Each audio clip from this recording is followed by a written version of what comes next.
You know, I think that it's impossible to overstate his importance to Ford's turnaround, but at the same time, Ford was not saved just because a guy rode into Dearborn on a white horse.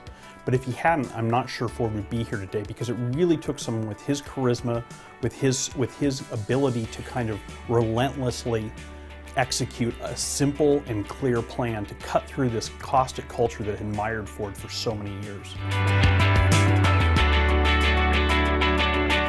He's really changed the culture at the top of the house, and he's done it through his famous Thursday meetings, where all of the data is presented every week. It's presented in color-coded format.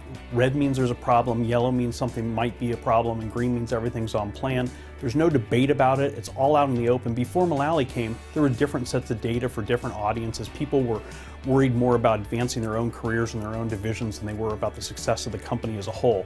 He's changed that. He's got everybody working together as a team.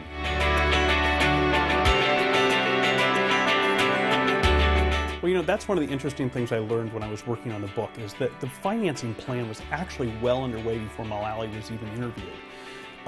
Bill Ford was convinced by board members like Carl Reichert, a banking guru from the days when that was still not a dirty word, to get cash before the credit markets closed. They didn't know how big the crisis was, but they knew there was a contraction coming, and they knew that their opportunity to finance their turnaround was limited. So the plan was put together by Bill Ford and CFO Don LeClaire. What Mulally really did was sell it to Wall Street.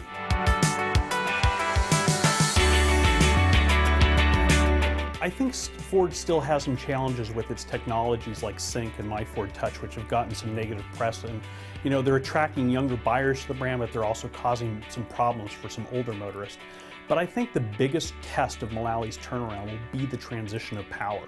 If Ford can move from Mulally to one of the people that he's groomed to lead the company after him in a seamless and flawless manner, that will be the real proof point that he's changed the culture inside the glass house. You know, I think with regards to succession, it's really Mark Field's job to lose. Bill Ford likes him as the next CEO. He's been groomed for that position, and you know, I think that's where my money is.